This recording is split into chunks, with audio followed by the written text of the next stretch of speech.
Jurassic World's colossal opening weekend, major news from The Last of Us, Cyberpunk Edgerunners Season 2 announced, and so much more in this episode of Beyond the Screen.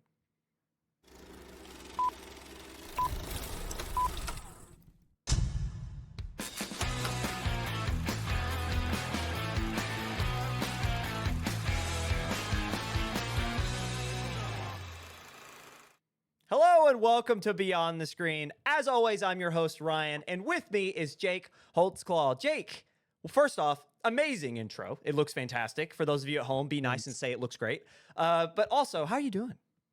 I'm doing great. Hopefully intro played well. Like that's just the only thing going through my mind is like, oh no, did I miss something? Somebody's going to point something out. I sent it to like everybody. It's like, please, somebody point something out before I run this live tonight. Yeah. It looks great. It looks great. Oh, awesome. How are you, Ryan? I'm doing fantastic. Busy weekend. Happy post 4th of July. Hopefully everyone kept their fingers and was able to not only drink responsibly, but enjoy their family time, because I know I got to hang out with some awesome people, including most of the people in this call, in this show right now. So Emily's behind the desk, and we may have a special someone heading our way in the next segment. We'll talk about that in a minute. But yeah. Behind the desk. Yeah, also behind the desk, yeah. But no, it was a good weekend, just vibing. I got to hang out with my partner's family, and they're great. We love being around them, and so that was fun. But other than that, we surviving in July the 7th. So it's hot. It's so hot. So Jake, did you do anything fun besides shooting off fireworks? Small talk. I cleaned my old apartment to get ready to hand off the key. And just one of the final stabs in the back is from this. I hate this old apartment. Y'all know this, but they are only open from 9 a.m. to 5 p.m. What am I supposed to go give them the key? I have to take off work to go give them my key and do my walkthrough. So final just. Yeah. Now my new place, they may open at 9, but they close at 6. I had plenty of time to come and see them in person and file whatever service requests that I need in person. I love it. Yeah. Now they do have an app, but something about that in person, like, please, my shower door is broken. Please, it's so something cold. about begging them. Yeah, just put them right on it. No, and I completely understand. Well, it's been a fun weekend, and with that, we're gonna go ahead and expedited small talk, because we have a lot to talk about this week on Beyond the Screen. So we're going to go ahead and hop into our news. That's why you're here. So our first segment, as always, is from the box office. And we're going to start with the world of Jurassic World Rebirth. Universal's dinosaur reboot / sequel opens to a staggering 91.5 million opener if you count just Friday, Saturday, Sunday, the traditional 3-day weekend. But as you guys know, we are coming across a 5-day holiday weekend with July the 4th. So over the 5-day weekend, updated. Of course, as we get rolling, 92 million. Whoa. So anyway, they made 92 million over the course of the 3-day weekend. With the 5-day weekend, they made 147.8 million. Now, what's interesting about that number is that not only is that the third highest grossing 5-day Independence Day holiday weekend, they're very specific. There have been longer. I think Spider-Man, one of the Tom Hollands, had a 6-day, technical 6-day holiday weekend with July the 4th. They released on a Tuesday and they counted that. But traditionally, there's a 5-day holiday weekend with July the 4th. And when it comes to how this film's ranked in terms of its performance, it's third, behind Transformers Dark of the Moon. That's number 1 with 157 million flat. And then Spider-Man 2 from 2004 with Tobey Maguire made 152.4. So a very tight race between 1 and 3 all time in the 5-day Wednesday through Sunday holiday weekend for Independence Day specifically. But this film did absolutely fantastic. Another side note here for the rest of the top 5. Something that's interesting is every outlet that talked about this, they only counted the 5-day weekend towards Jurassic World. They didn't do it that way for the other 4. They only gave the number to, or at least reported the number when it comes to Jurassic World. They didn't do it with the rest of the top 4 or top 5. So other 4 in the top 5, I should say. So also, that's just domestic numbers. Globally, it earned 322.6 million in one weekend. 5 days or not. over $322 million.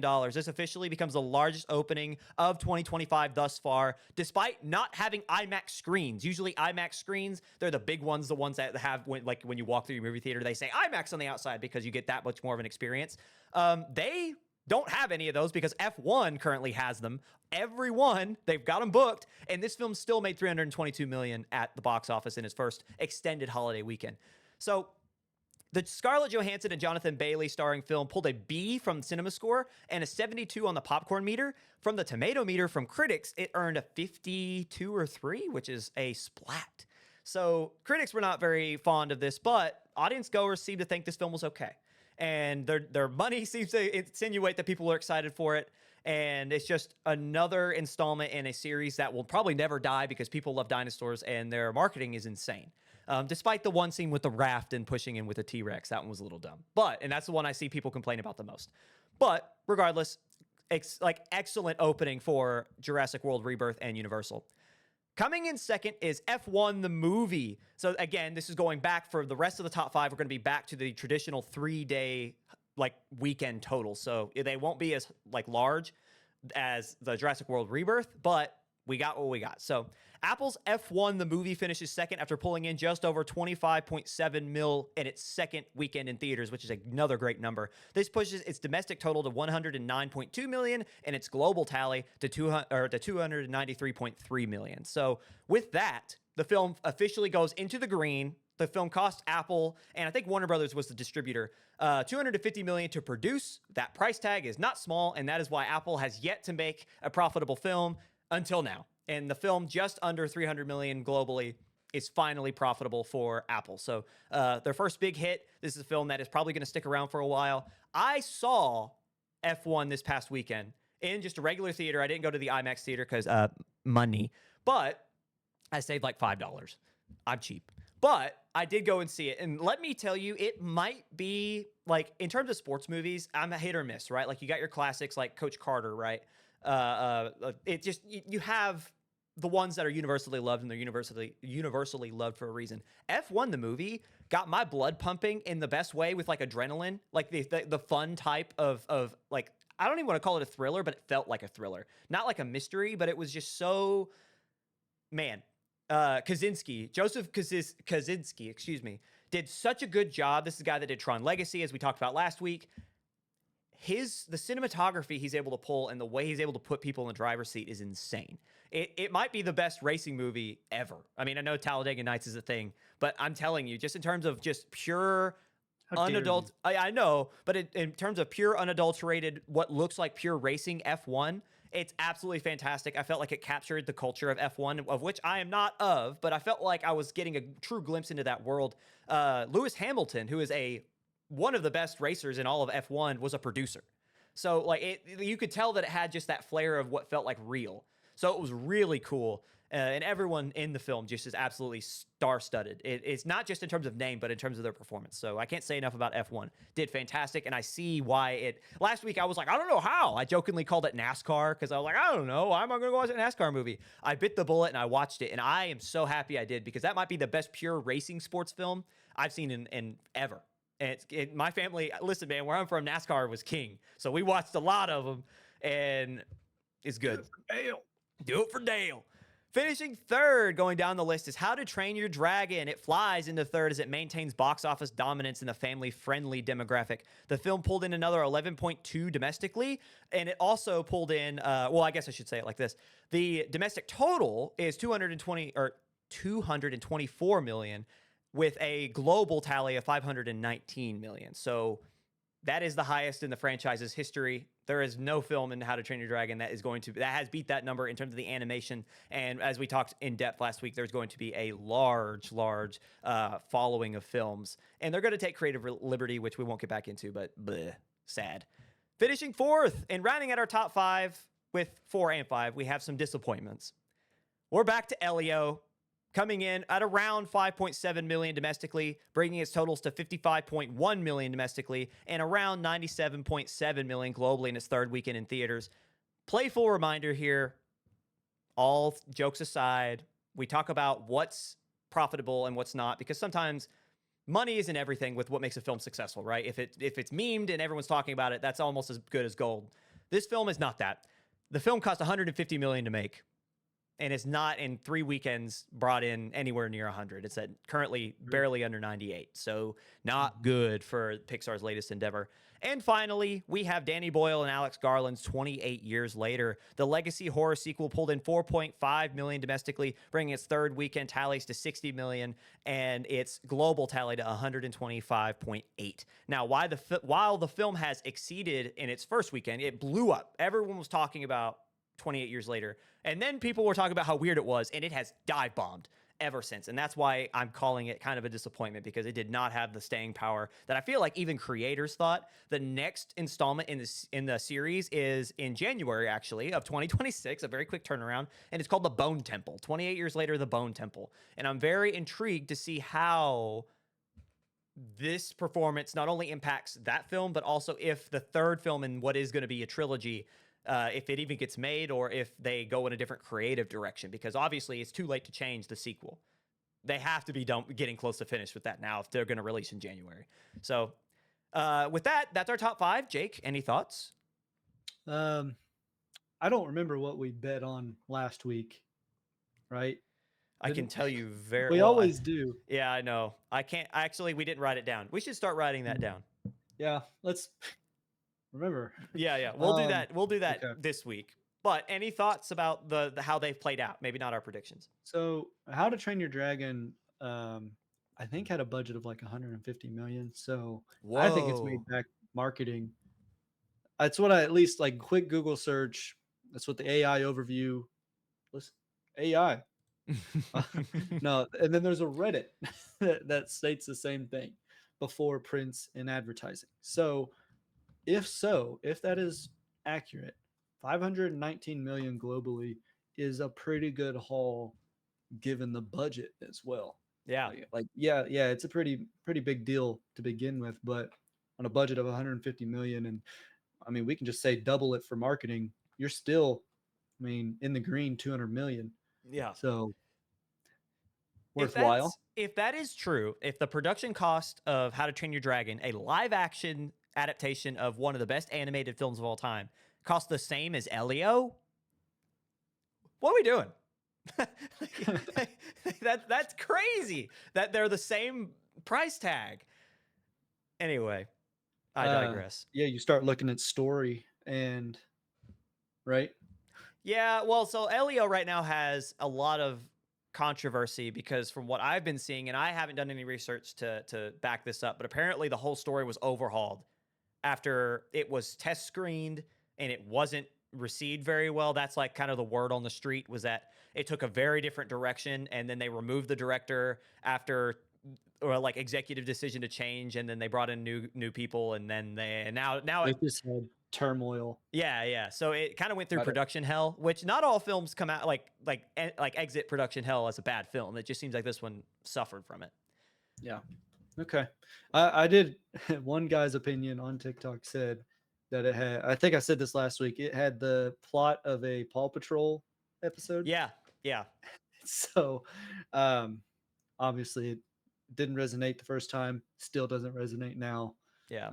That's unfortunate. And then I usually take a look at everything past 5. This is Spinal Tap 41st anniversary showing in 1,000 theaters, made $1 million. Nice. Almost $1 million. It's estimated. And then 40 Acres. I'm not sure what 40 Acres is about. That debuted. It's a post-apocalyptic world with food scarcity. A black family of Canadian farmers descended from American Civil War migrants defend their homestead against cannibals trying to seize their resources. There's so much happening. Whoa. Anyway, so that released to 340 theaters. So that's a limited release, likely going to hit more theaters later on. We'll see if that cracks top 10. It's sitting at 12 right now, which is 340 theaters. Yeah. Made $500,000. And I'm not seeing anything new. But so something interesting about, so we kind of went through the big things from the top 5 and beyond. The biggest thing, arguably, from this past weekend is the fact that in its 7th week, Disney's Lilo and Stitch live action remake officially becomes the highest grossing film of 2025 thus far. We've been saying it since its release, maybe even before that this was going to happen. Lilo and Stitch, after earning this past weekend final numbers 972.7 million globally, is now your highest grossing film of 2025. I just can't see it being the staple that the original Lilo and Stitch was for us. Historically, like looking back, probably not. Like when people like when kids that we like the same age we were when the animated come out, when they're our age in however many years, 15 years or more, when they look back, they're not going to look at it with the same passion that we look at the animation. At the very least, I hope they don't. Yeah. Because of what it is and the message that it had, I really hope that they don't look back on it. Right. With But kind eyes. But let's think about this. Universally not loved. People are complaining. We even titled our episode "The Hate Watch," right? Yeah. Like it's a running That's what I gag. did. It's almost a gag now of how bad it was adapted and how they changed everything and how it's just not the same story. That film is $1 billion franchise now, and they're coming out with another one. Yep. I think Greenlit already, and that just emphasizes in my mind the importance of all film companies, it doesn't matter, getting in that family-friendly demographic. You're not going to have hits. You're going to have your Elios, but think about it. Like think of the last 3 family-friendly hits to like blockbusters, if you want to call it, like major films to get pushed out. 2 of the 3 of them are over $500 million movies. How to Train Your Dragon, Elio, and Lilo and Stitch. That's not the order they released, but you know what I'm saying. One's going to be $1 billion. The other's probably going to cross 600 or more. And then you have Elio. So if every 2 of 3 animated like family-friendly films are grossing that much, you need to hit that demographic because they're carrying cinema right now. So it's time, and we're actually going to keep track this time because we kind of just had fun with it, but now we actually have to see predictions for next week. This Friday sees release probably the most anticipated film of the year, which is James Gunn's Superman. What do we expect? So Jurassic World, I believe when I watched the trailer, it said PG-13.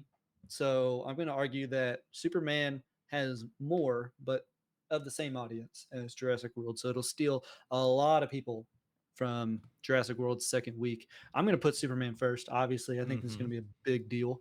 And then, like you said, numbers are skewed for Jurassic World. I still think it's beaten F1.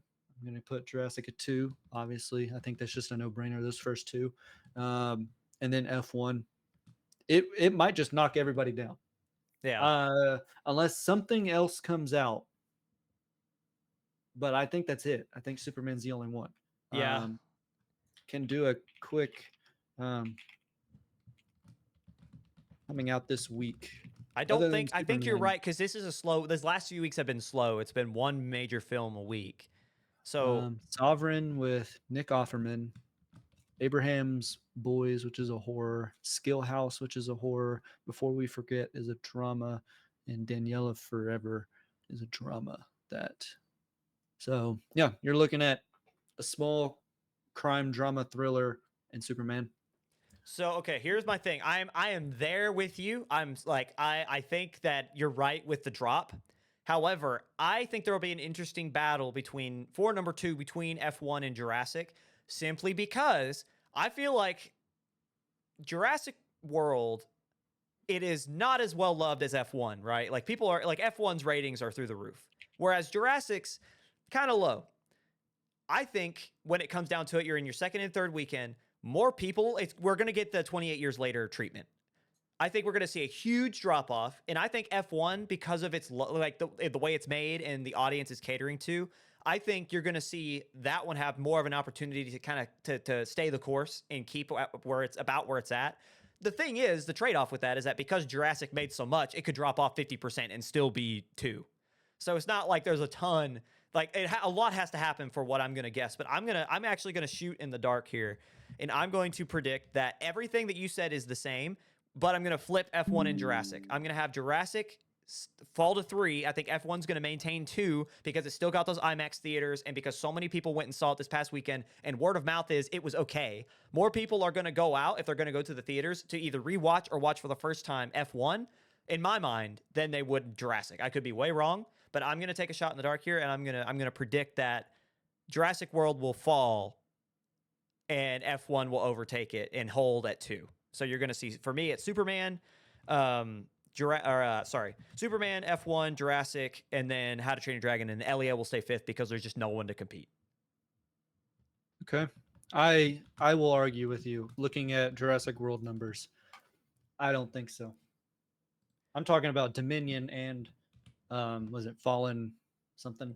Oh, of course. People love dinosaurs. So I'm saying Jurassic World, historically, the past 2 Jurassic Worlds, they have lost 50%. Of course, I can't say the same for like F1, but this is the first Apple film that's actually made profit, but it's already lost half. No, you're right. You're right. It's not odd for a Um, film to lose 50%, which was like No, not in its second week. It is Yeah, not, and oftentimes the third week it will lose another 50, and then believe it or not, the fourth week only drops 35%. Yeah. So people let it sit for 2 weeks, and I guess then they go see it. Yeah. Because they hear it's good.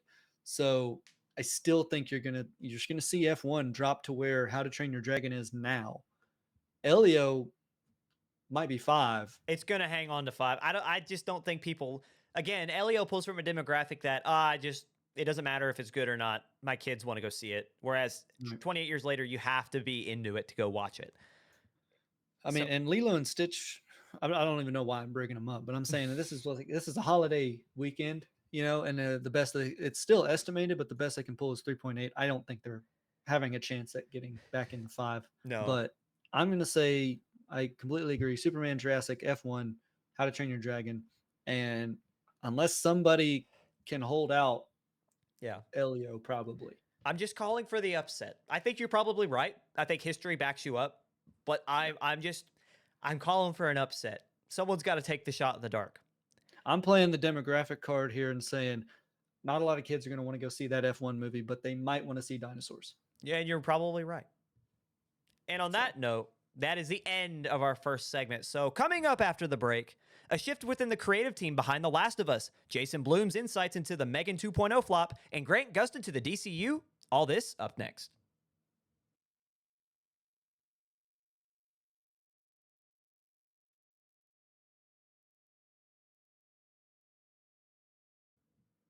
Hello, everybody, and welcome back to Beyond the Screen. You made it to segment 2, and I kind of hinted at it earlier.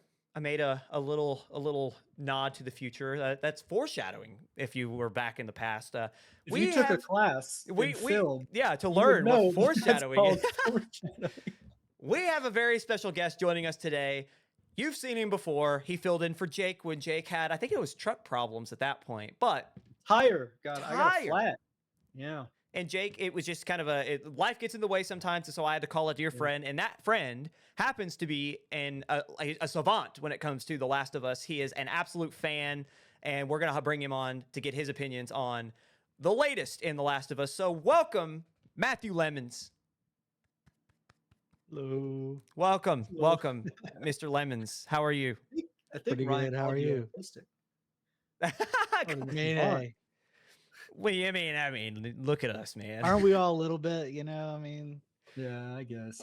I'm just trying to get Ryan flustered. No, never. Never. Welcome to the show, Matt. Thank you for joining us. I would say introduce yourself, but you've kind of been around the block. You've been here before. You've hosted, and our fans who don't know, I guess I'll say for those who don't know, give us a little bit of background just on yourself, just a little quick tidbit. Excuse me. Well, me and you went to school at EKU, and as well as Jacob. I have background in broadcasting, and I enjoy The Last of Us, and just kind of happy to be here. And we are very happy to have you. So with that, we're going to go ahead and get into our first story in our major news segment. And as you know, it's The Last of Us. Neil Druckmann, creator, writer for Naughty Dog, and major player in the series, departs the live-action adaptation after 2 seasons. The co-creator, director, and writer for the video game series at Sony and PlayStation and the live-action HBO Max adaptation was very hands-on with the series throughout the development of its lifetime. It's just absolutely been involved nonstop until now. In an official statement from Naughty Dog, the video game developer that Druckmann is a part of, the creator expressed how that the first 2 seasons are, now that they're complete, it is the right time to, quote, transition my complete focus to Naughty Dog and its future projects. Further stating, quote, including writing and directing our exciting next game, Intergalactic: The Heretic Prophet, along with my responsibilities as studio head and head of creative. While Druckmann will continue to act as an executive producer for the remaining seasons of the show, Craig Mazin will now take full creative control, including writing, directing, and productions, to most fans' dismay. He said, quote, co-creating the show has been a career highlight. Actually, I think this was Druckmann. That's my bad. Yeah. Co-creating the show has been a career highlight. I'm deeply thankful of the thoughtful approach and dedication the talented cast and crew took to adapting The Last of Us Part 1 and their continued adaptation of The Last of Us Part 2.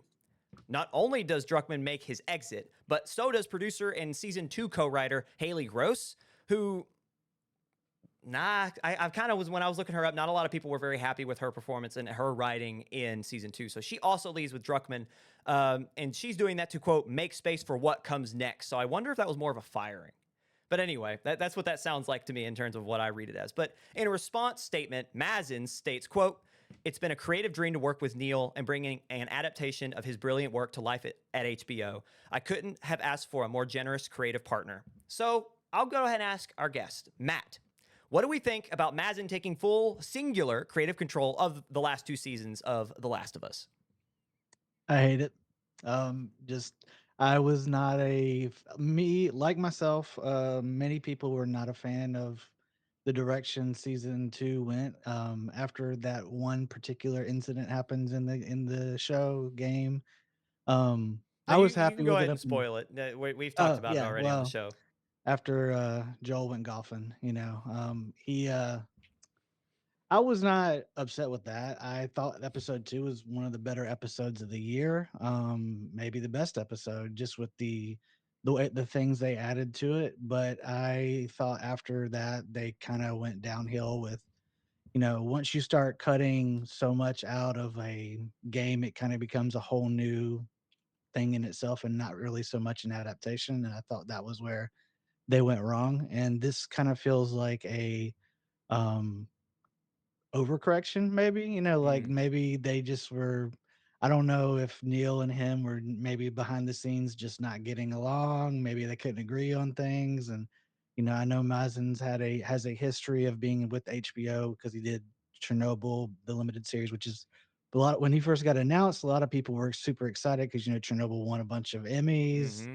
was nominated for a bunch of stuff, so they were super excited about that. And then season 1 happened. Season 1, there were some changes they made that a lot of people didn't like. It didn't change any of the major plot points of the show. I was happy with that. And they did a great job with the part 1, so people were excited for this. I think a lot of people expected there to be some negativity after Joel's untimely death. But the biggest issues I had with this, with the where they went, was just how they changed Ellie's character as a whole. And if you go and play the game, or at least just go watch the YouTube clips, if you compare Bella Ramsey's character with the Ellie on there, she is far more terrifying in the game than she was on the show. And that's just where I think a lot of people had a big issue with. Yeah, and you hit a really important note about the changes to Ellie's character specifically, because it seems up until episode 3 of season 2 that Hmm. they were pretty faithful, that they were fairly Yes. faithful. What specifically about that change alters the show and changed people's perspective of the show so much? Well, in the game, Ellie, when Joel dies, she loses her mind. She's like, I want to kill everybody who had anything to do with it.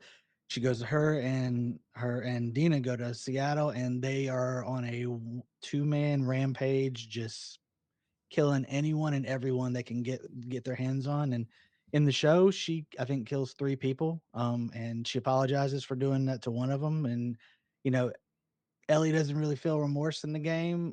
She is kind of like a female Terminator, and uh, that's just that. I think that's where a lot of people in the show. She also did not seem like she was very prepared to kind of handle things on her own. Every time they made a move and stepped on something, they're just kind of like ducking their head, just looking to see where something's coming, and just her character did not feel very confident in her abilities. and that's not how Ellie was supposed to be. So In essence, what you're saying is a character that they were adapting was a absolute machine, very well trained. Specifically, like she was like straight from Joel, had hmm no reason to not be confident in what she was doing and do what yes. she did in the game. So why do you think that creative decision was made to make her to strip her of those abilities? I don't know if it was that they didn't believe that Bella Ramsey was physically capable of that, which I know a lot of people have alluded to that. And I mean, I get it. You know, the version of Ellie in the game, she's a little bit taller, a little bit more, physically imposing. Bella Ramsey is a relatively shorter person, so maybe it's harder to sell that. But they had, and on the side note, they had stuff on Twitter when they were doing the show where they were showing her practice, like using guns and practicing fighting, and I mean, it looked pretty believable to me. I don't understand why that got cut and everything, but the other side of it is that I almost wonder if, because video game world is very much different from TV to movie world. Most people who watch these things don't have the mindset of a video gamer, and you can just watch somebody get killed like 150 people and be like, okay. I mean, if you put that on a show or a movie, people might be like, well, this is kind of crazy. Mm. So I almost wonder if they just thought maybe that people would think she was a terrible person, and which that's kind of the point of the game is, they always said the first story was, how far would you go for someone you cared about, and the second one is about how far would you go, to avenge the person you care about, kind of thing. So it's just, and that there's no good guys in The Last of Us, really. So Yeah. And I think personally, the way that I read it is, especially this whole situation and now Druckmann stepping back, it feels like Mazin wanted to make change because he could, and also to make Ellie feel more personable, and so audiences could connect to her more. But that ruins the character, is mhm, what you're saying. So with that, the game doesn't quite go the way the story in the show's going, in the sense of in the game you bounce back and forth between perspectives mhm, of protagonist Ellie and antagonist Abby. The mhm, show season 2 is entirely from Ellie's perspective, and now we've been it's been revealed that season mhm. 3 will be entirely from Abby's perspective. What do you think with that, everything you've said, and with that now laid out? Where do you think the show goes from here? What do you think fans should expect? What do you expect? I still think that season 3 has a chance to do really well because in the game, Ellie's part was probably, I don't want to call boring, but Abby's stuff is just so, like, there's a war in Abby's part. You have to fight a character called the Rat King in that. She's fighting Seraphite, she's fighting her own people, like all kinds of, you have just as much in terms of action for there's a chance there. I do have a little more faith in, I cannot think of the girl who plays her, Abby, but she's a pretty good actress, Hmm. which is funny because a lot of people thought she should have played Ellie at one point. So, Yeah. but I think there's a chance there. It just depends on what he wants to cut and what he wants to add, add to it. Because I mean, I think a lot of people who are, who may be Ellie supporters are going to be like, well, because they've already said she's going to probably be in the show like maybe 5 minutes. And if I had to guess, the 5 minutes she'll probably be in will be at the very end because the way they left the season finale off, you see the that same scene, but from Abby's POV, and then what happens after that. Yeah. So Jake, So now that we've like I've seen this show, I've never played the game. Matt again has done all of it, all of the above. I've Jake, beat you the come game from 6 times. yeah. You've come from a perspective of you've never played the game, at least to my knowledge, nor have you watched the show. So what do you think, Jake? Like what's walking through your head as you hear all this? So yeah, I've not played either, and I am actually like actively looking at the Last of Us video game wiki Mm, and brushing up on what everything looks like and what the characters look like, and because you had mentioned the physical builds um, of the video game characters, and then you mentioned the Rat King, and I was like, oh, I got to see that, Yeah, obviously. Um, gross thing, yes, yes, uh, very much grossest so. thing I've seen all day, and I don't see a lot of gross things working in heavy machinery, but takes a cake. But I can't help but think people have been asking for like Red Dead remakes or like TV show or movie, and Mhm, that game you can play however you want because it mhm. has all the different ways to go about it. I don't think Last of Us is like that, is it? No, No. So it's you not. have to believe that she's a Every bad decision is right. already made. You it's just Gotcha. you can avoid you can do what a lot of people call like just like the fast mode, which is just sneaking by people. You can get out of like killing like 20 or 30 people, but there are core people in the game that you can't just like let them live. They have to die no matter what. It's cutscene level Yeah. Mhm. unchangeable. Okay. That's what I was wondering is just I Mhm. didn't know how turn-based it was versus not so like just telling a Mhm. straight story. Yeah. Okay. So that makes a lot of sense in that sense, but I probably could see how they didn't want to actually I mean, number one, you either have to kill 100 people off screen Mhm. or Well, 'cause 100 people is a lot in live action. Well, I'll give you an example. So in season 2, there's a part where Ellie is going to kill this girl in a hospital. It's Nora, and in the game, you have to go. There's like an entire hospital wing that outside the corridor. There's probably like 40 or 50 people right there. Then there's like another 40 or 50 people in the hospital. Then you go like 2 levels down lower, and then you finally get to Nora. So Hmm. you have to do. And in the show, they were like, "Oh, there's the hospital," and then all you see is her just walk up behind Nora, and it's like, "Well, how did you get into the hospital?" So, Right. Fight through all those floors and yeah, I get that. Yeah, So, it feels to me this whole thing again, and I kind of alluded to it a second ago, but it feels to me like Mazin was like, okay, I know what's best because I did Chernobyl and I'm the HBO mhm, guy. You're the video game guy, and I'm going to make these changes because we want an audience to feel like they can connect with her. Because the whole point of I feel like the game, from your description especially, is that like there's a lot of subjectivity, and it's really she does what she does because she's hurt, mhm, and the question, like you expertly painted just a second ago, is how far would you go? Ellie just mhm, happens have no limit to get the revenge she feels is deserved. And I feel like Mazin saw that and said audiences will not click with that. The mhm, problem is the audience that is watching the show is the audience that played the game. mhm. So you Yeah, immediately betray the audience by trying to connect with them more instead of just adapting from source. mhm.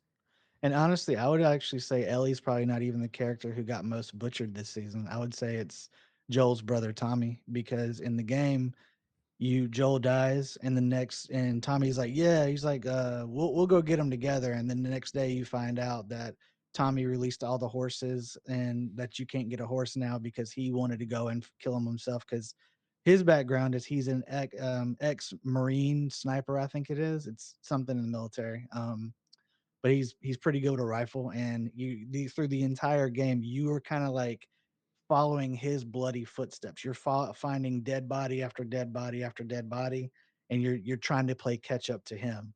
So, and in the show, they made him have he had a wife in the game and in the show, but they had him have a kid, and now they made him. It was like, well, he's a father, he can't just run off. But if your sibling was brutally murdered like that, I don't know that you're just gonna be like, I'll wait a few months. Yeah, I mean no. that. I think again, Ellie is morally absent because Mhm, think about where she comes from. I mean, mhm, Joel is a very to some extent like yes, he falls in love with his surrogate daughter in Ellie, but it's mhm. also like brother is not morally conscious either, No. and so. I don't know. I just feel like it makes more sense with where they come from for them to be the way they were in the game versus the way they ended Yes. up being in the show. And So there's a lot they allude into this show in the game where him and Tommy did stuff 20 years before the events of Ellie, where they, and I quote, did what we had to do to survive. Yeah. Jake, you were going to say something? yeah, I was wondering if in the show they built the foundation to make Ellie immoral, or were the foundations in the show they did not like they made her more moral than Joel. She was definitely really rough around the edges in the first season. They do her backstory. She's your typical just troubled young kid, and she came from her mom in the story. They gave more depth about that in the show than they did in the game. Her mom gives birth to her and then dies via zombies. Which is a positive change. I want to Yes. emphasize that. Yeah, Season that one, was, I enjoyed that part. That was good, and it was actually played by the girl who voiced and mocapped Ellie in both games 1 and 2.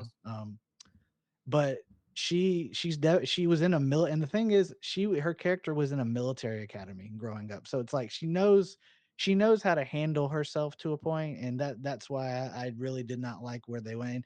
And then she comes and meets Joel, who knows how to handle himself, and meets Tommy, who knows how to handle a rifle, which she learns how to shoot a rifle that she never even shoots in second season. So I thought that was also a silly part of the show. I was just wondering if the foundations were there to make it Mhm. believable to kill 100 and something people. And if it's not, then obviously you can't do that without jarring your audience who Mhm. hasn't played the video game. Mhm. yeah, Because that always has to be something you think of. And we'll talk Mhm. later about other video game adaptations this episode.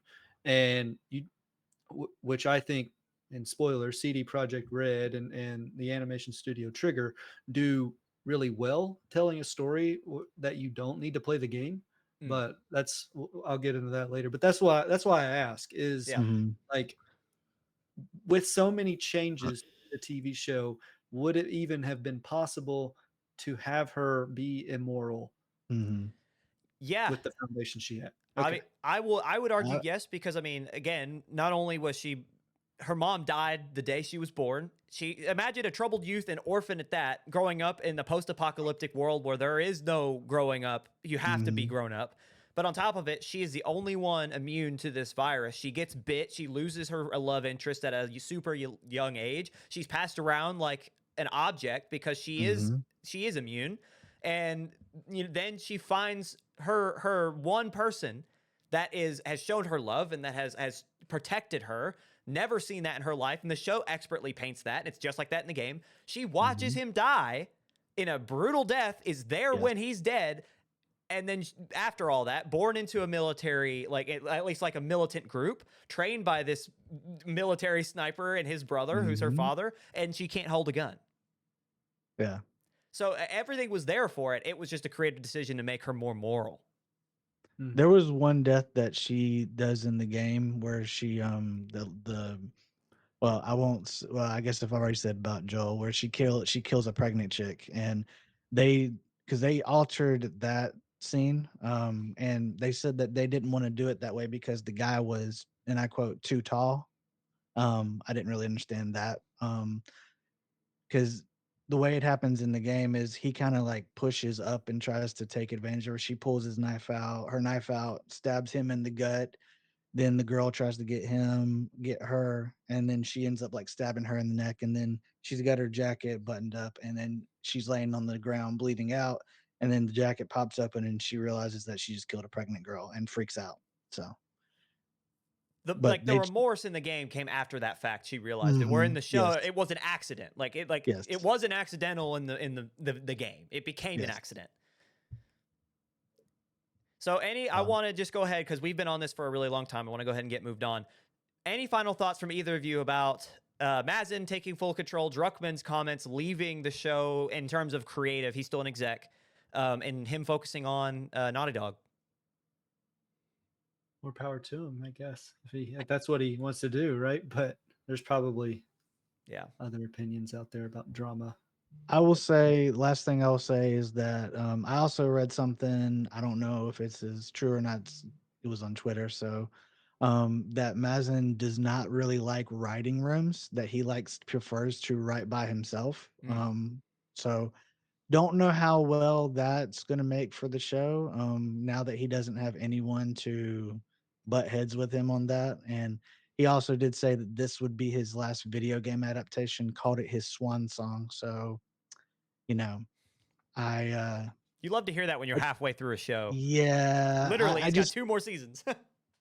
I just feel like he knows that and he knows they've dropped the ball. He's said in many comments, because I tried to give him the benefit of the doubt until I heard him. The quote that I heard him say was, unlike Abby, or unlike Abby, Ellie, or unlike Ellie, Abby is competent, which to suggest that Ellie is not competent, which in the game, Ellie, I wouldn't say she's not competent. I think she just does things without thinking. Then, like, oh, what if I go kill these 5 people? How is that going? Is more people going to come? And Abby's more like, well, this guy's probably got like 2 groups trailing behind him somewhere. So if I kill him, then it's going to bring that group of people to him. And I just thought when he said that, that was kind of when I was like, I don't know how I feel about this anymore. So, Two sides of the same coin almost. yes, they are very much similar, just in different ways. And on that note, I think that is going to be the end of our first story in our second segment. So thank you, Matt. Thank you for joining us. Happy to be here. It was a pleasure. It was amazing. And we're going to go ahead and get going. But everybody, applause for Matt. Thank you. Thank you for all you do. Thank you for having me. So we're going to go ahead and move on into our second story here. Jason Blum, head of Blumhouse, gets candid on why Megan 2.0 flopped at the box office. And one of his statements that we're going to get into here is, quote, "We all thought Megan was like Superman." I'm just going to let that sit for a second. And now we'll move on. So this past week, Blum guest starred on a July 2nd episode of The Town podcast, in which he got candid about his team's thoughts, not just his, but his team's thoughts on what was going to go behind not only the production of Megan 2.0, but also the expansion of the Megan universe with Soulmate coming out next year. Blum states, quote, "We all thought Megan was like Superman. We could do anything with her. We could change genres. We could put her in the summer. We could make her look different. We could turn her from a bad guy into a good guy. And we kind of classically overthought how people's engagement was really with her." Megan 2.0 not only became an action thriller as opposed to its successful or originals horror genre, it also had to deal with a powerhouse blockbuster in F1 the movie and How to Train Your Dragon, released prior to, and a very successful first outing of Jurassic World Rebirth afterwards. So the weekend it released, F1's out. The week, like before, heading into the weekend, it was How to Train Your Dragon. And then the week directly after is Jurassic World Rebirth. So its timing could not have been worse, on top of a change of genre that didn't make any sense. So a classic overthought, he says, quote, is apparent with how this film went when you look back, hindsight 2020. Boom also wonders if a potential oversaturation of horror movies in theaters right now impacted the film's returns, which I thought was interesting because there's not a lot of horror films, right? Like, it's 28 years later, but am I overlooking another one? Because I don't think there's 2 coming out next week. But like, what oversaturation though? That'll be its 3rd week in theaters. Not of blockbusters. See, I guess that's kind of my point. It's like, if there is an oversaturation, Megan was supposed to be the one to blow the rest out of the water. Right. It shouldn't have been the opposite.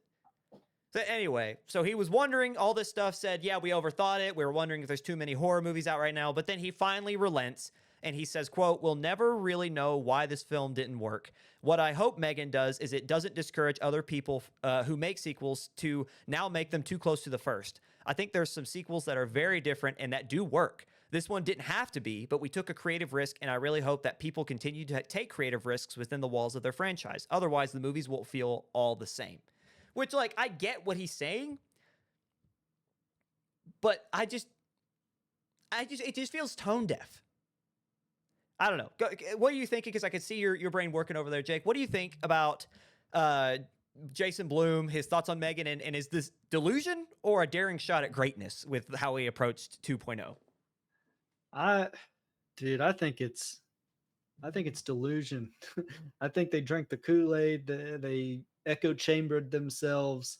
They didn't, reach out to anybody saying like, "Hey, what if we made this,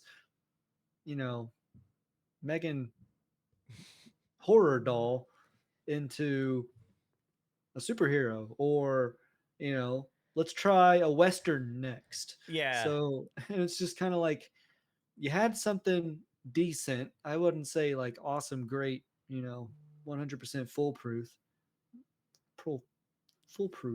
Anyway, and then you go and make a superhero, but because the people who knew Megan to begin with they're horror people.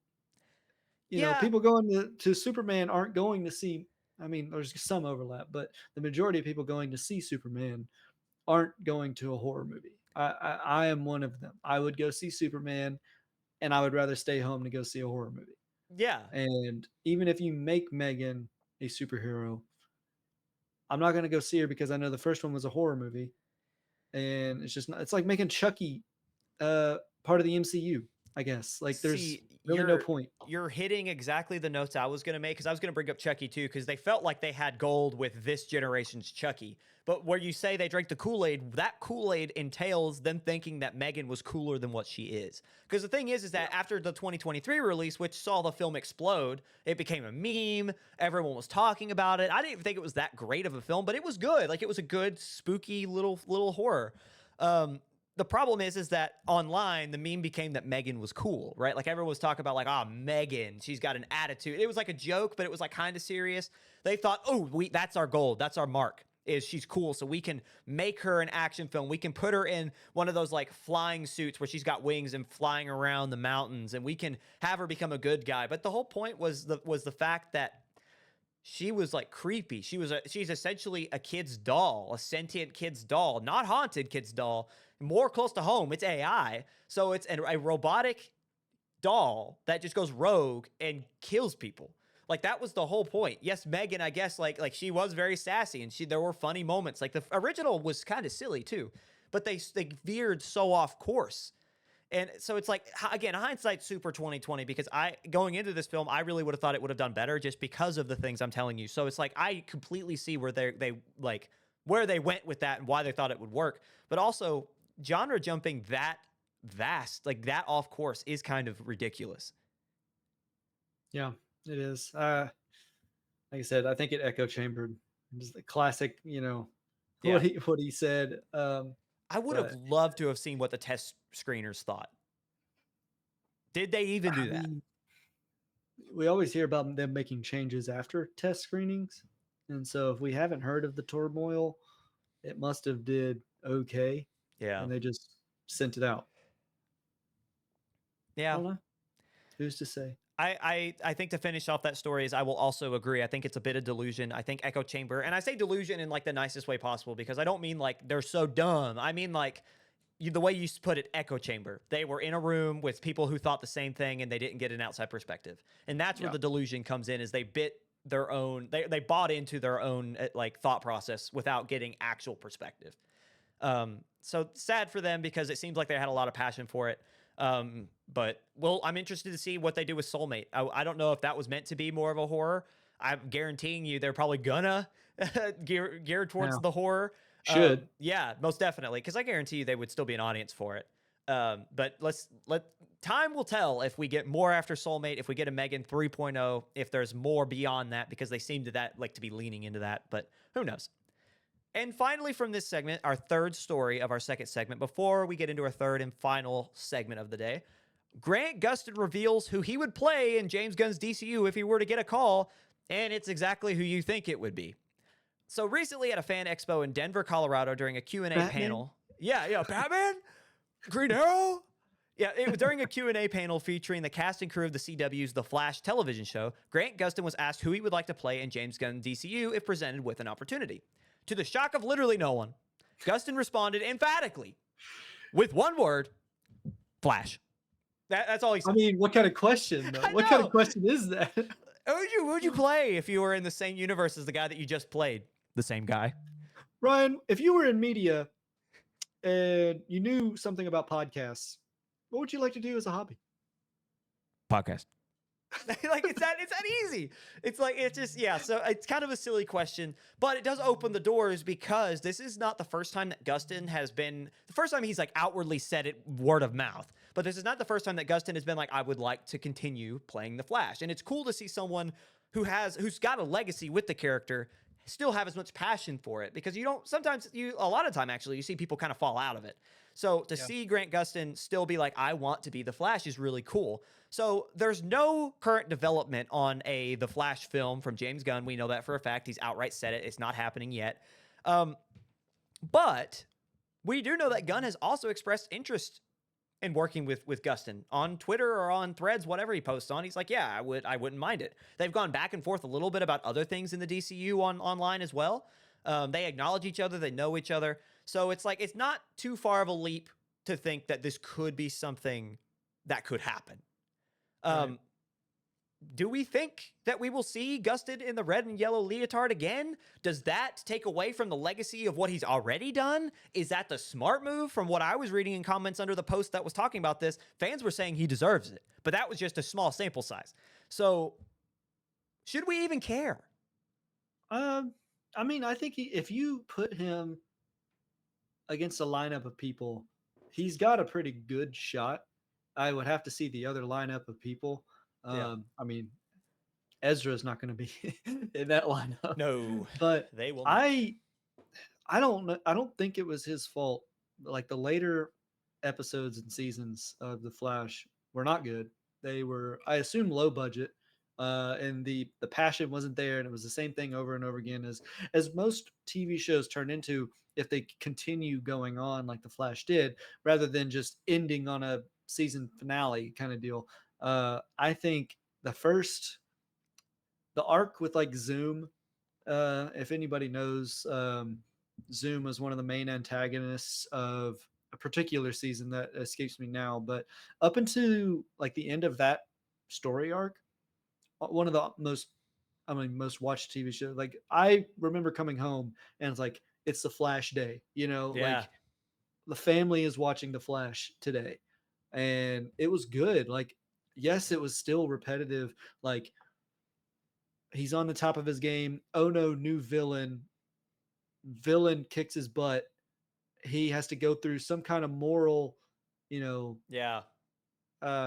push his rock up the hill. He finds out a new ability to beat the villain, and happy ending of that episode. And it all leads up to a season finale where he uses all of the things that he's learned and character development and people in the show to defeat the last guy who has been a nuisance the entire episode. Yeah. Or the entire season.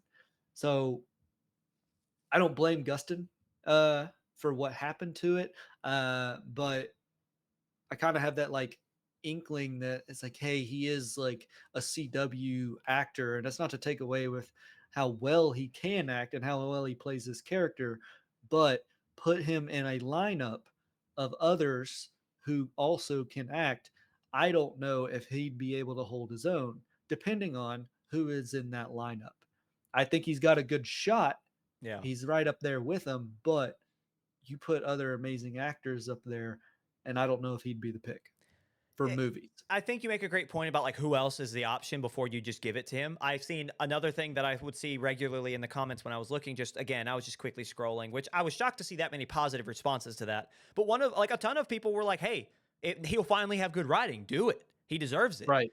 And so it's like something that I think is really funny, and it's because people have such short memory. And the why I say that because yes, the way the Arrowverse ended was not great. I mean, like they ran out of ideas. It's classic. Once you get past the original concept for a series and it's making too much money, Supernatural is criminally like they're guilty for this. You get past season 5 or 6, you lose you've gone through all the story ideas you had for the series in its conception, but you're making too much money, so you got to continue. That's what happened to the Arrowverse with practically all their shows. But again, like you said, you can't blame Gustin for that. But 2, people forget when we were growing up, when the MCU was at its height, DC was the king of television. It was like you went to the theater to watch the MCU and Marvel, and you turned on the CW for DC. That's where they capitalized. That's where they monopolized. That wasn't like that lightly. You just talked about Flash Night. It was like that for multiple nights a week for 3 or 4 different shows at one point for the CW. Right. Like it was huge. I want to also point out, and I think it was season 2 with Zoom, because then you get Wally in season 3, and that's where I started like, I'm not really into this. But the red and yellow leotard, I don't even know what season they're on now or what it ended on, but it changed over to like a very bright red. I'm talking like season 1, 2, 3, best costume that he had in this series. Yeah. Like I love the dark red look of this suit. And I just wanted to point that out because you did mention the colors of it, and I don't want people getting mixed up on what it should be. Yeah. I'm looking at like season 5. I just typed in The Flash season 5, and this thing looks like crap. Yeah. So, like I said, writing, budget, I think both go hand in hand. If you lose the budget, you lose the writing, and if you lose the writing, you're likely going to get your budget cut. Yeah. So, and I'm looking at season 5 right now, and that's when I think his daughter from the future. Sorry for spoilers. This has been out for a while, and Yeah. I would tell you not to watch past season 2, but first 2 seasons were amazing, and it brings back fond memories with the family. Yeah, I guess I don't know. My question is, and it stands: do we see Gustin in the DCU? It's fan service at this point. Like, even if he's not the main Flash, say that you want Barry Allen to be the main Flash. Say you throw Grant Gustin in there as Wally West for a cameo, and he shows up in some Flash something, right? Is it inevitable? I mean, it's all possible, right? Maybe not in this universe, but I'd be willing to there's say an alternate it's a safe dimension. bet. I'd be willing to say it's a safe bet. If not now, in like 5 years when this thing's underway and they need some sort of like twist, all of a sudden here comes Wally West from the future or something. You know, like I don't know. I could see that, but Yeah, we see a cinematic flashpoint, maybe. right? Yeah, I think that's a great point to stop here. So we're gonna go ahead and get into our final segment of the day, which is always segment 3. So coming up after the break, the first teaser for the Odyssey has been released. Just not in the way Christopher Nolan would have preferred. Cyberpunk Edgerunners Season 2 announced, and what you should know before you go.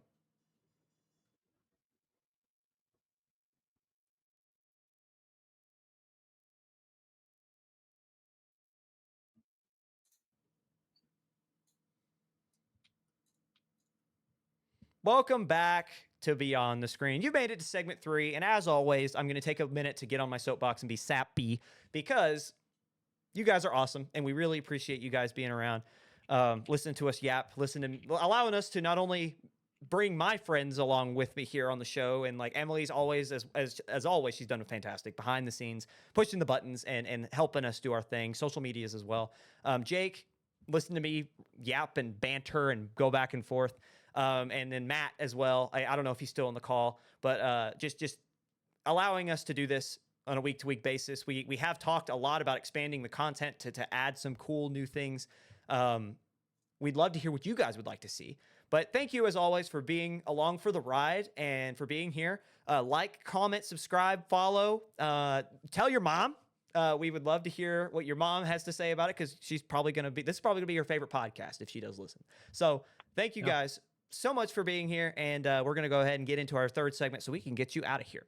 So, starting off our third segment, the first trailer for Christopher Nolan's upcoming take on the epic The Odyssey has released exclusively in theaters and was promptly leaked online right after. So, ever the film purist, the first look at Christopher Nolan's next blockbuster was supposed to be in theaters only. No worldwide media release. They said, look, we're going to shoot this out to pre-theaters, or like to previews in theaters, and that's going to be the only place we can see it. It was specifically slated to play before Universal's current film, because The Odyssey is going to be a Universal flick. Jurassic World Rebirth, that's where it was supposed to play, and it did for all of 2 seconds. It was exclusive to theaters for all of 2 seconds because somebody with their phone was like, mine. And that's immediately online, and we could see it in low-res iPhone glory. We got to see what it was. We're not going to play it for you here, but we will describe it to you, and you can tell us what you think and how excited you are. I think it's more funny that it got leaked to begin with. So, the teaser consists of a dark ocean, waves splashing, coupled with a voiceover stating, quote, "Darkness, Zeus's law smashed to pieces. I'm without a king since my master died. He knew it was an unwinnable war, and then somehow he won it." We then see Tom Holland's character, Telemachus, discussing with John Bernthal's unnamed character about the unknown fate of his father, Odysseus, who is Matt Damon. The end of the teaser sees what is probably Matt Damon, like, sprawled out on driftwood, and then end of teaser. So go find it if you want to go find it, or just go to the movies and pick a movie to watch and then see it there. So with that, how excited are we now that we've got a little taste of it for the $250 million adaptations of Homer's classic tale? And what do we think about the leak, the trailer's leak in general? Is this gonna be some kind of like evidence that Tom Holland can play James Bond? No. I hate that's what you thought. Why is that the only thing you thought?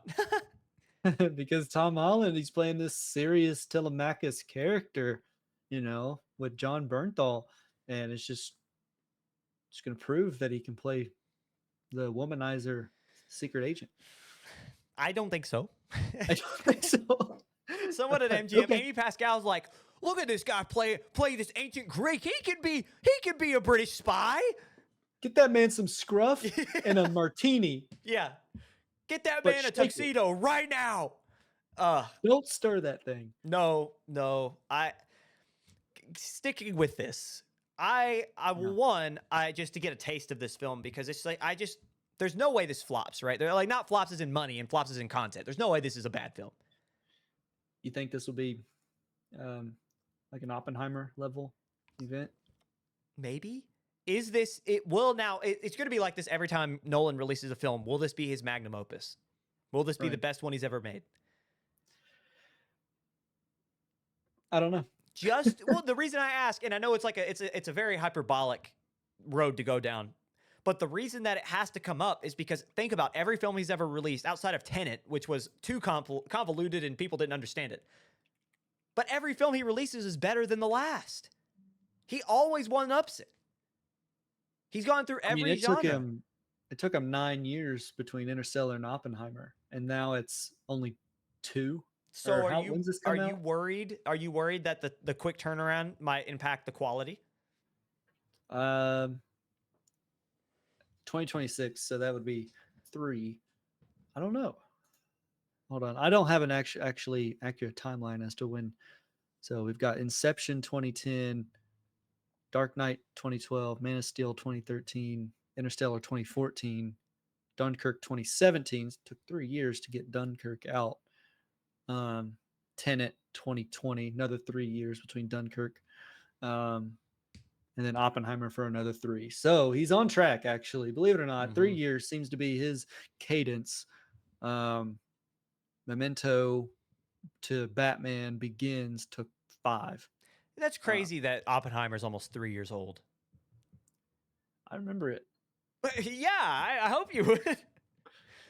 Yeah, I think if anything, getting back, just the last thing we'll talk about this. Well, actually, not the last thing, but because we have this just in from today. Breaking news. Yeah, we'll get to that here in just a second. I think it's hilarious. I love that Christopher Nolan is trying so hard to spite like modern day media in a sense and like technology. Like I don't write my scripts on a computer. I type it all, or I write it all out.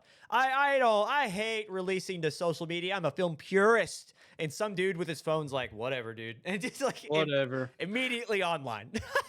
I think it's really funny because of the kind of the pissing match back and forth between just regular fans and Christopher Nolan. But I don't know. I just think I think it's kind of silly, a little tee-hee. But It was Ryan that leaked it. yeah, it was me. I'm like, screw you, dude. No.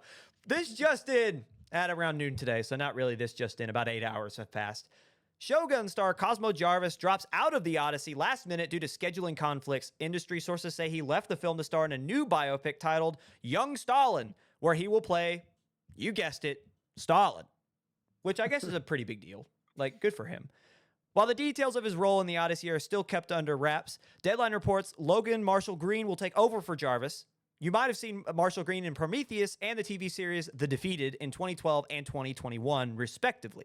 So, I'm not gonna lie, they look like the same person. So, like, they did a great job by the casting director on that one. It's like, okay, I'll just get you squared, like you in a different font, if you will. So, what do we think of? Well, Cosmo Jarvis's departure completely I think it ruins the whole film. You think? No, I'm just kidding. It is a big deal because like this. Let's put it this way. The reason it's a big deal, Cosmo Jarvis is leaving what could be one of the films of the decade. Like one of the top films of this decade, one of the highest grossing films of this decade, with arguably one of the best, if not the best director of all time, making and adapting for the first time ever one of the most classic stories and ever put to pen and paper for the first time, right? He's leaving that. Right. And yes, he's starring as Stalin. So like, yeah, like obviously. But interesting. That's a big deal. That's not a small decision.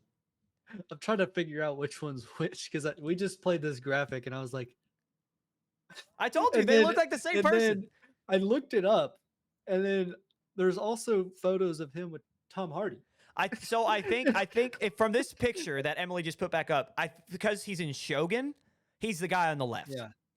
Okay. I'm assuming he's the guy on the left. If I'm able, can I present this maybe? That is an Emily decision. Emily, hey, we allowed it. Look, They it's are Tom literally the Hardy same too. person. Oh my god. It's like who's who? Well, Tom Holland's in the middle. Or not Tom Holland, sorry, Tom Right. Hardy. Hardy, No sorry. way, bro said Tom that. H. Tom Hardy is in the middle. We know that. Yep. You know what? Nah. Clip that, chat. Somebody clip that. No. Anyway, the point is they're the same person, and that's why I say good job casting director, because they look the same. Yeah. There's no difference in literally, again, just same person, different font. I saw a lot of people online about this saying, oh, his 1 minute scene is going to completely alter the course of this film. No way. We lost I'm not Cosmo Jarvis. watching. Yeah, I'm not watching it. We lost the 1 minute of Cosmo Jarvis. But, you know, I'm interested in young Stalin. yeah, see, there we go. And I think that's where I'm going with this too, is like, I'm not like, yes, it sucks for like, or not even sucks. It's like, it's interesting to think that this guy is backing out of a Nolan film. Right. I mean, how That's- do you make that decision? Yeah. But also, young Stalin seems fairly interesting as well. I still probably would have stayed. Probably. You know. I mean, But- at the end of the day, he probably thinks this will be a lot better for his career, which it very well might be. But also, yeah. I mean, if he's playing lead versus the 1 minute, like you say, yeah, that's you know, like I'm not even going to begin to claim to understand all of the variables that go into a decision like leaving a Nolan film to lead in a biopic. Yeah. But it is like the perfect would you rather scenario, lead in a notable historic figures biopic, a notable hated and slash love, not really, but you know, hated figure. You know, the or- divisive figure that is Stalin, him and his supporters, Yep. man. Right. Well, and then What are we talking about? 1 minute in a Nolan film. I mean, there it is, right? Trolley problem, out but with for you. money, not like morals. It's like, minute in Nolan, lead in Joseph Stalin movie. Yeah, like, interesting. I mean, how many people are going to see you in this one versus that one? How much money are you going to get from the Nolan film versus that one? How, you know, are you shooting for your reel, right? Your fame file, or are you, 1 minute in a Nolan film? Like I did this.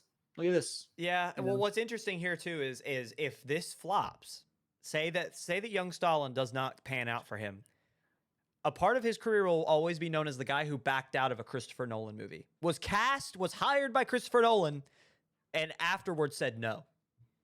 Yeah. That'll be his career, or what he's known for, if this movie In the world of him. hiring for Yeah, casting, right. That, yes, in the world of obviously, casting. yes. I won't. We get this just in. Yeah. So Emily is saying, you can probably see it on the screen as well. Inside sources say that this was 5 months after principal photography. So this isn't a small deal. Like they've got a lot of pre-production has to be done again. I hope he didn't piss off Nolan. That's where it's over for him. Never to be seen Bro, again. what in a Jeff Nolan film. Bezos did to broccoli is what Nolan will do to this man in his whole entire career. I don't care what it costs. He's never getting cast again. I just wanted to lead a movie. He's done. Like, it's just over. Anyway, with that, we're going to go ahead and get into our final major story of the day. Cyberpunk Edgerunner 2 confirmed at Netflix, and CD Projekt Red is to be, quote, bloodier and sadder. This past weekend at the 2025 Anime Expo in downtown Los Angeles, it was revealed that not only was the second season of the massively popular Netflix anime in production already, but that it will feature a new story with, quote, fresh new characters and a, again, quote, realistic take on the futuristic cityscape that acts as a setting for its characters. Along with this announcement, Netflix released a teaser trailer for the new season, including images from the first season, which I didn't really get in. Now, I'm going to preface here because this will be a part of my question at the very end of our info dump. I've not seen it. So I left out information that I didn't understand because I didn't want to act like I feel like I would have sounded ignorant because I am ignorant to this show. So of course. When we get there, Jake, I really want you to go into what you think. But in the meantime, what we saw in the teaser is images from the first season, as well as what looks to be some concept art for the upcoming installment. So, director Kai Ikarashi, who oversaw the direction of episode 6, which was titled Girl on Fire, will now oversee all of season 2. And Studio Trigger will return as the animation studio, who is most notable for the Star Wars Visions and Kill La Kill series. So, both are animes. A lot more people might know about the Star Wars Visions because you're seeing like in a historic Japanese looking like black and white anime, but then they have lightsabers and they're like Sith and Jedi. And so it was really cool because you mixed samurai with Jedi, and it was just very awesome. So the animation studio that did that is the same. The animation studio that did the first season of Cyberpunk is the same. So Kill la Kill is just like one of the more popular animations that they've done as well. I have not seen that, but I have seen Star Wars Visions and it was awesome. Yeah. But I look forward to that just from there. But if you want to continue, Ryan, you can. This is the part of the show that's been on the back of my mind the entire episode. And I'm telling you why. It's because listen to the name of this guy I'm about to read. You make fun of me for sometimes mispronouncing names, and then we get this, and I have to deal with this. The showrunner's name, for those who are uninitiated in the cyberpunk lore, is Bartosz Stibor. Stibor. Bartosz. Polish, very, from Warsaw. Like, Bartosz Stibor. Anyway, sorry. Stibor awesome name, brother, if you're listening. Dude, sick name. I'm not making fun of it. I'm just saying as an American whose tongue doesn't work that way, bro, pronunciation be hard. You need AI to help you say it. Yeah, I'll just replace myself with AI. Anyway, he described, this guy, showrunner Bartosz Stibor, described during a panel at the expo, the anime expo that is, how he wanted the first season, including the world and the people within, to feel sad. That was a big major point in how he and his team approached the first season. His words when it came to a question about the overall feel of season 2 were, and I quote, "Of course sadder, but it will be also darker, more bloody, and more raw." In an official statement from Cyberpunk 2077, which is the website that is talking about all this stuff, season 2 will be its own, quote, standalone 10-episode arc within a, again, quote, raw chronicle of redemption and revenge. So I did not watch the first. I knew it was big. I have not played the game, so I didn't know how much. Now, our conversations earlier today lead to I didn't need to play the game. That's why I didn't watch the show, because I didn't know if they were connected. So I avoided it. Generally, no, because the game follows another character entirely, just set within the same city and the same atmosphere and culture, I would say. So... No, I think it does. It does. Sorry, I'm blanking now. Night City. Oh yeah. It does Night City justice, both for the video game and I think the TV show. They both work hand in hand. It's the same city. It's believable that it's the same city. And before I get too far away from how sad he wants to make it, I want to show the video from the panel of why he wants it to be so sad. Can we play that, Emily? Is that too hard? The other thing is that we are the company from Poland. I'm from Poland. And people in Poland are sad. They are born sad, they die sad. So I just wanted to make the whole world sad. Right. You didn't think about, like, maybe Doing a 180, maybe writing a happy story? Nah. No. Nah. Fair enough. No, because when people are sad, then I'm a bit happy. And the other thing is, Bro said, no, why would I tell a happy story? There's no fun in that. No. Anyway, like, and I don't mean like to say is that too hard, Emily? I meant like with technical difficulties and what we, have been facing. I didn't know if it would be difficult to put it up now or not. But she did awesome. Yeah. Am I right? Yeah. Everybody applaud her. It ran super smooth. So, as you can tell, this guy gets off on making people sad. That's his thing. He's happier because of it. She Heart says emoji. heart emoji. Thank you, Emily. And I want to walk on eggshells because I do want people to go watch season 1. I don't want to talk too much about what was in the trailer, and we will. I mean, I'll spoil it. We have the trailer kind of edited to 15 seconds. So I'm going to push the mold here. All the videos are 15 seconds this go around. We'll see if we can get it. But Ryan's worried I'm pushing the mold because I'm seeing other YouTubers do minute-long cuts of Cars, like the movie Cars the movie. Life is a highway. If they're monetized, we're running that anyway. I want to walk on eggshells because I want people to watch season 1, and I don't want to ruin it for them because the trailer ruined season 1 because of all of the people weren't sure if the ending of season 1 was real, was true. They're always thinking that a certain character is going to come back. Are we going to have to do a season 1 review? I'm not opposed to watching it again because it is so good and sad.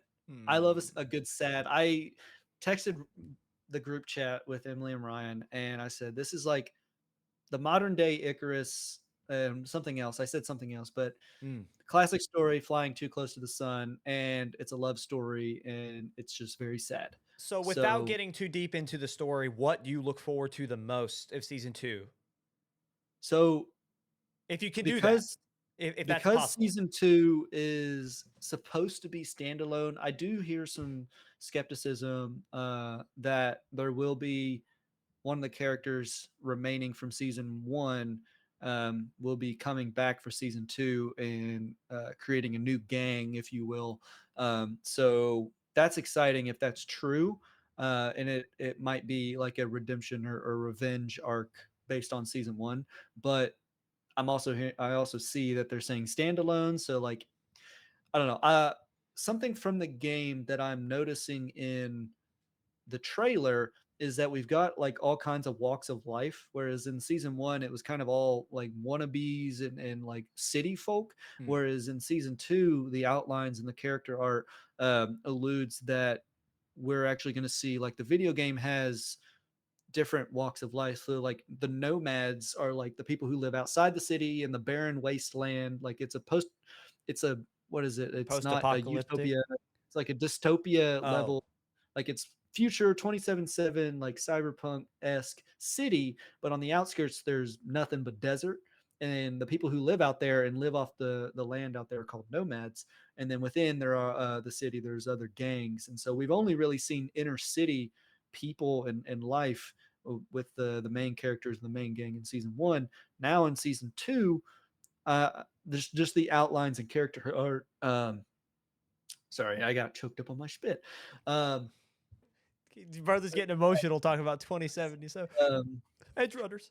I see a cowboy hat. I see some other like telltales, like dual wielding pistols. Believe it or not, is not that small of a something that's actually a notable characteristic of one of the gangs in the inner city. So we're seeing more cultures intermingling here, at least in the teaser. I can't say that it's going to actually become a thing, but if you look closely, I did watch like a frame by frame with somebody who knew it, and they didn't mention this actually, but if you have a cowboy-esque character, it's likely a nomad. I mean, they don't really be wearing cowboy stuff unless there is a certain gang that's like super into American, and they have American flags, and they're like a military group gang.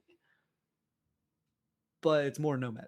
Interesting. If that makes sense. But it could go both ways there. So we might be seeing like people from all different gangs coming together to beat the corpos or the corporate entity in this universe. So I think that's all I can say, given how much I know and how much I don't want to give away with season one. You know, if you have something against anime, you don't have to watch this one, but Give it a shot. Why not? You might like it. If you like sad stuff too. Yeah. It's a very good love story, very good Icarus story. And that's kind of what I have to say before what Ryan has to say.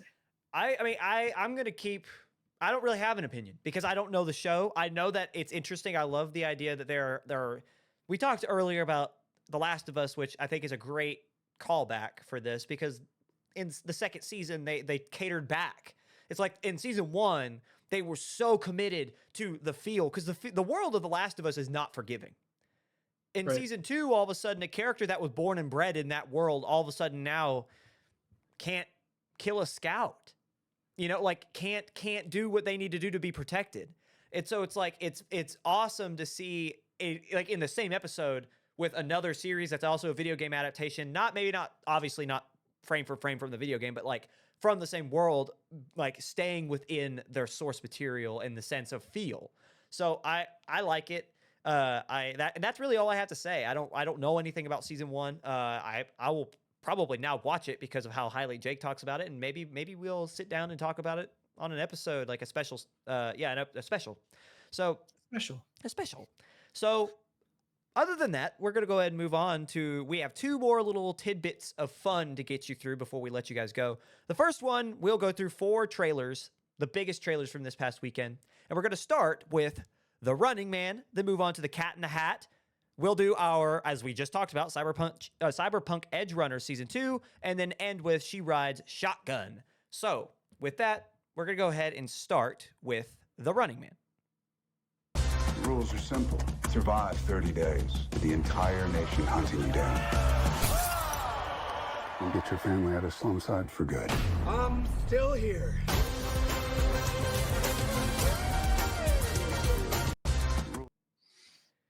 So my first thoughts about that are, well, I guess first I'll read the little tidbit Jake lovingly put underneath of our link here. A man who is Glenn Powell joins a game show where contestants allowed to go anywhere in the world are pursued by hunters hired to kill them. I know what I know about this, and I don't know very much about the original because this is a remake. This is one that almost a decade ago, Edgar Wright, who is the director, said if there was any film he'd love to remake, it would be The Running Man. So it's cool. Like, it's neat that we get to see that. And I'm based on Stephen King. Yeah. Right? Yeah. So I said from the get that I love Edgar Wright. I've said it many a time over many an episode. So anything he does, I just feel like is gold. So I'm excited for this. Jake, what do you think? I think it's, and I edited it, the video, that scene where he says, "I'm still here," he ends up like, he cusses or calls somebody a name and then flips the camera off. I didn't put that in there, but I think it's worth mentioning that you guys could go watch the trailer. It's towards the end just to see that, because it's Glenn Powell just absolutely high on life, like adrenaline. This is like, I think after he almost got blown up. And so he's like, "I'm still here." And they're videoing him through the whole thing, which is to his detriment because people know where he is because of it. But I thoroughly enjoy this because I think it's just going to be one of those really fun movies. I think they've kind of painted it to be a game show feel, action, fun movie. And I don't really know what I can really attribute it to, but I mean, we've got Josh Brolin, we've got I forget who's hosting the show. Sorry, and I'm looking it up actively. Coleman Domingo. Oh, yes. So big name there. We've got Katie M. O'Brien, who is done what was she in? She was in Twisters. She was other Glenn Powell movie. Quantum Mania. Oh, who was she? I'm at a loss. No, it's okay. Who was she in Ant-Man and the Wasp? I have. Gintora. Oh yeah. Sorry. Either way, so this is an all-star cast. This is Oh, Edgar the Wright. tribe leader in Ant-Man and the Wasp. Got Sorry. you. No, you're good. This is I could not be more excited for this film. The fact that Edgar Wright is like, I want to do this, and that now it's all of Edgar Wright all in. It's just exciting. The next trailer we have for you guys, or a sneak peek at the next trailer, is The Cat in the Hat. I'm just gonna leave some things here. Okay, bye.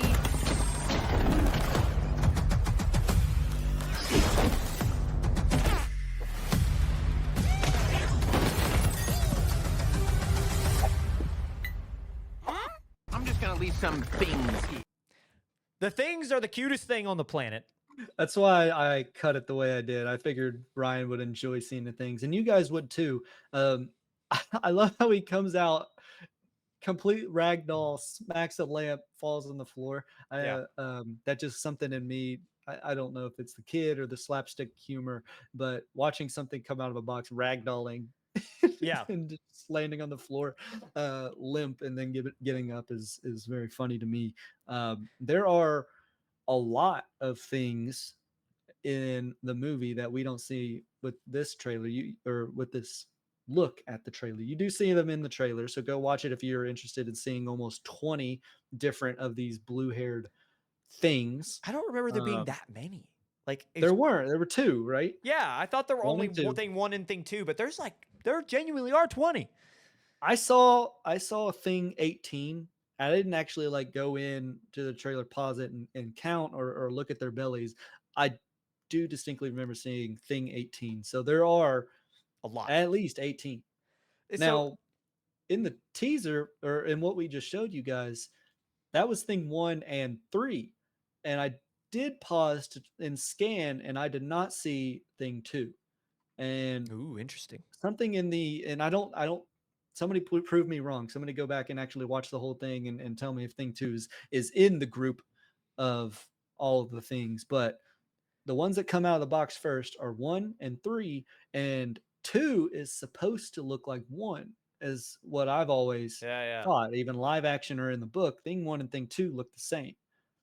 And then you can do whatever you want with 3 through 20, but they're supposed to be indistinguishable besides the number on their belly.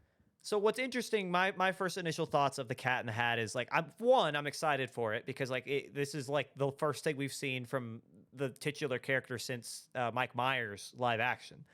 So I think that it looks fun. 2 quick thoughts on the entire thing. Bill Hader plays the Cat in the Hat. He's just Flint Lockwood.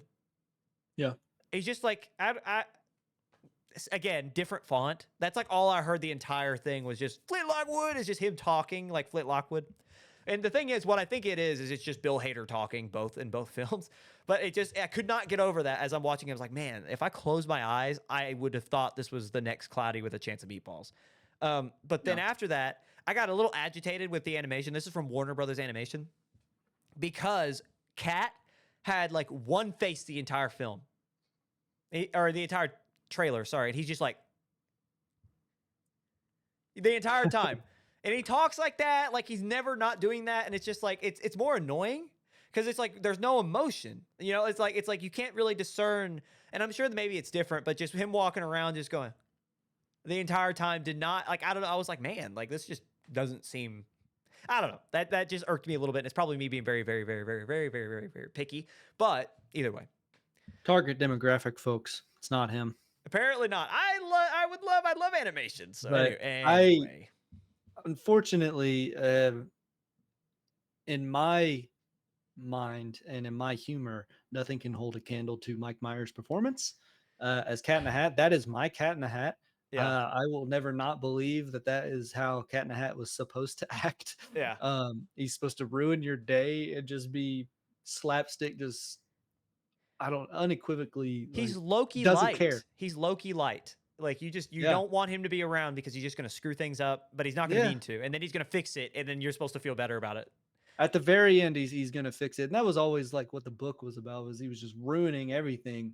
But the way that Mike Myers and how the jokes were told, it was just like, I want to go back and watch that movie. Yeah. Just because you brought up the Cat in the Hat. Yeah. And it's like, he said, "I'll kill you and I'll make it look like a bloody accident." It's like, you could say that in this movie. Oh man, he's so I love funny. that. Yeah. And I just don't think this will hold a candle to that. The animation is kind of weird and not completely, but like 80% unrelated. I saw something that it was like a trope or an animation style was called bean mouth. And it's something that I don't even remember the movie, but like the character that turns into a fox, like that was the main character. That was her whole thing. That was the whole movie was about. It was a play on anxiety, I think. But like the bean mouth, and that's how they draw mouths in this animation style. And it's like a curse or like a disease is what people are attributing it to. Is you're going to see a lot of this bean mouth. Oh, I hate kind of animation. I don't know if you understand what I'm talking about. No, I but, like, do. I know the shape of the mouth looks like a bean. Yes. Yeah. Yes, and a lot of like animated movies are going to that, and people are saying we don't like that. It is poison. I thought it was Illumination at first because it looks like Illumination. It looks like Despicable Me. It looks like the Grinch, the animated Grinch with Benedict Cumberbatch. It doesn't look like anything else. And so when I saw Warner Brothers, I was shocked. So Elio has it. I'm trying to find. I mean, I'm giving examples, right? So Elio, and then we've got. I'm trying to find actual. I think Steven Universe runs it, and Gravity Falls, Amazing World of Gumball. Emily says Soul. Soul might. Let me look up Soul. Probably does. I think if I remember correctly, I think that's a great comment. Kind of. They're a little bit more realistic, but when they turn into souls, very bean. Yes. We're gonna go ahead and get moving on. We can continue, but like that's something I'm also seeing in terms of animation. And Cat in the Hat is this weird. I don't know if it's a hybrid, but it's definitely a new style. The animation looks beautiful. It's the mouth that's bothers. So it's funny that you say that because it's the mouth that bothers me. It annoys me, if anything. So our third or fourth trailers is our much discussed Cyberpunk Edgerunners Season 2.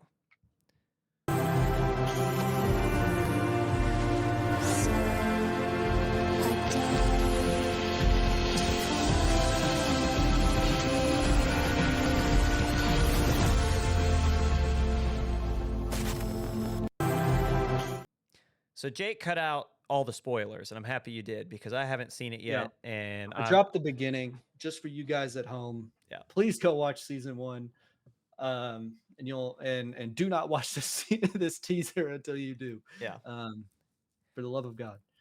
Yeah, or do, and you still won't understand. You'll just get it halfway through season 1 and be like, I know what happens. Well, you'll get to episode 1, and you're like, oh, what's the point of watching it now? Yeah, I watched the teaser of season 2 before watching trailer season 1. So this reminds me, and this is gonna be so fast. This reminds me of a time when I was in like elementary school or middle school. I was reading, like as a class, we were reading a book, and I cannot remember what the book was about, but it was like medieval times, and the main character was like an orphan, and his like guardian, who he falls like he runs across this guy named Bear, and Bear is this lovable, big, like just absolute tank of a man, and he becomes this like father figure to this kid. Well, I being dumb and in middle school, cracked open book 2. And spoilers, the first sentence of book 2 is Bear is dead. like halfway through, that's what this makes me think of. But anyway, was it Crispin the Cross of Lead? Probably, yeah. Probably. I just looked something up. I don't know. But anyway, we'll go on. The final trailer we've got for you guys is She Rides Shotgun. From now on, we're on our own. Dangerous men are coming for us. I gotta tell you, I don't ever want to see you pull a trigger again. That's what I'm for. You let me do that if it comes to it, okay? That dude, Taron Egerton, looking like McAvoy from Split. Yeah, I specifically wanted a lot of these trailers to be longer. This one to push our luck, but also because I wanted to show. Tell a story, but also show the performance from both actors. Yeah. Because that was very, like, to me, I loved that. I thought what And sorry, I'm just now looking at the chat. Emily said Luca falls into that bean mouth. But anyway, Taron Egerton and I don't know the daughter's name or the actresses behind the daughter, but I just thought that scene in particular, that performance from Egerton, chef's kiss to me, because it was powerful. Yeah. And I'm not sure if that's carried over to other people, but and I'm just not reading the room, but Yeah. I thought that was awesome. And this is one that I'm going to keep my eye out for. I don't know if it's going to do super awesome or do really well. It's a level of, save my family action movie. Yeah. But I can read the synopsis for you guys. It reads, a girl marked for death must fight and steal to stay alive, learning from the most frightening man she knows, her father, Taron Egerton, an adaptation of Jordan Harper's award-winning novel.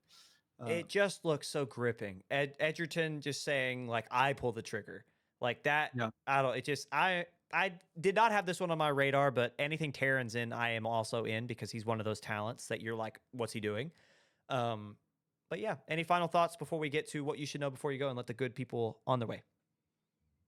I have nothing besides, please go watch season 1 of Edgerunners. You're gonna be so sad. You're gonna be so sad. Promise. Yeah.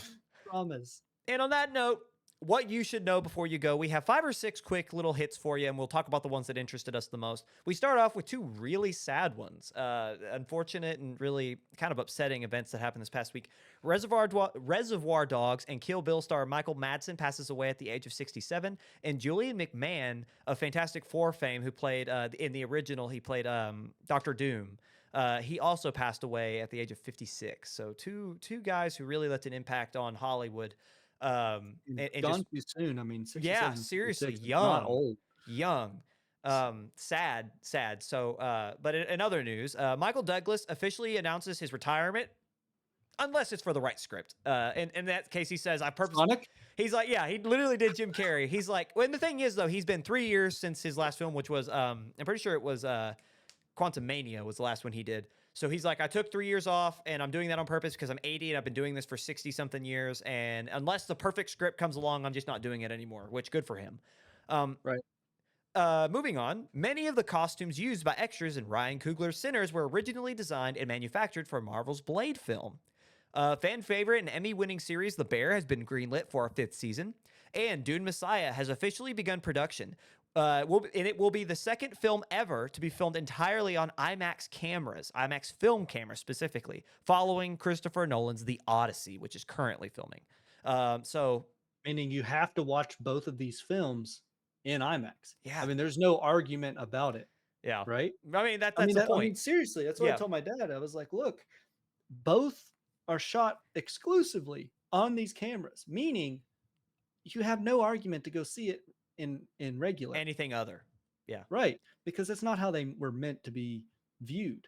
And you know what though? With the state of cinema, where like I would argue that it's not dying, it's just adapting, it's evolving. But if you're trying to make like ends meet, and you have an IMAX theater, if you're IMAX, producing cameras that are only designed for those specific screens is genius. Yeah. So, and then I did see somebody on TikTok kind of for Blade and the Sinners costumes, or the other way around. The Sinners, Blade costumes used for Sinners. He was conspiracy theory level of, he thinks Sinners was what Blade was going to be. So Blade was supposed to be a period piece back in that same time frame, which is why they had the clothes. And he thinks that because it's the same, isn't it the same people making it? I think I don't know. So for Coogler, sure. what's interesting about that is Coogler, I don't think he was connected to Blade, but he did do Black Panther. So Coogler is very connected to the MCU, as we know. There's people connecting both films, and I don't know if they're higher up or what, but his conspiracy was that Sinners is just a pretty adapted version of what Blade was supposed to be. Yeah. Is his conspiracy. Interesting. So the Blade that was supposed to release this year with Mashallah Ali was going to be who knows when it's going to be released or even if it's canceled, because there was also recent reports of Mahershala Ali saying, like, when Marvel calls me, I'll be there. I'm waiting for him. The film is directed by Jan Demange is who's doing that. So who knows? I mean, maybe there's a lot of credit to that in terms of, like, if you believe in conspiracy theories, there's nothing prominent saying that. But I mean, the fact that the costumes meant for Blade were going to Sinners, the fact that the guy that made Sinners was also a guy who made multiple MCU films and made good MCU films, set in the same time period too, maybe. Yeah, there's even a Reddit that is saying that Blade was delayed and rewritten into Sinners. Interesting. I don't know how I don't know how much I believe that. Well, I mean, it's one of those, like, base level conspiracies that people just think. It's a cool connection, if anything else. I mean, but I think it's cool because, like, my only reason that I disagree with that is because Coogler, he seems more than attached to it. It doesn't just seem like something that was just randomly rewritten. Because he wouldn't have gone out of his way to get the rights to it after 25 years if it was just something that just happened. Like, it feels like he's had this idea for a long time. The theory is that Ryan told Kevin Feige, or told Disney, that the idea for Blade was basically already being made 7 months earlier as Sinners, and which is why they didn't do it. Oh, interesting. But didn't do Blade. That is the going theory, apparently, going around, this conspiracy theory that it was going to be so close to Sinners that they just never made Blade. So Coogler was like, I'll take your costumes though. I don't. Anyway. Well, I mean, that's just a theory.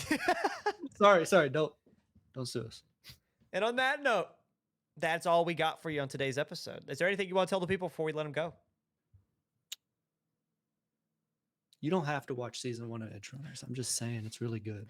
Would someone please watch the show so Jake can feel better about it? I don't have anybody to talk to about it. Like, even my buddy who loves to play the video game, he still plays it to this day. I don't think he's watched it. Anyone who has watched, or anyone who watches this show and gets to this point, comment after you've watched the first season and just tell Jake, I watched it, and just let him know what you think, because this man, I will watch it. But tell me you were sad. Tell him you were sad. And on that note, that's been Beyond the Screen. Thank you guys, and we'll see you next week.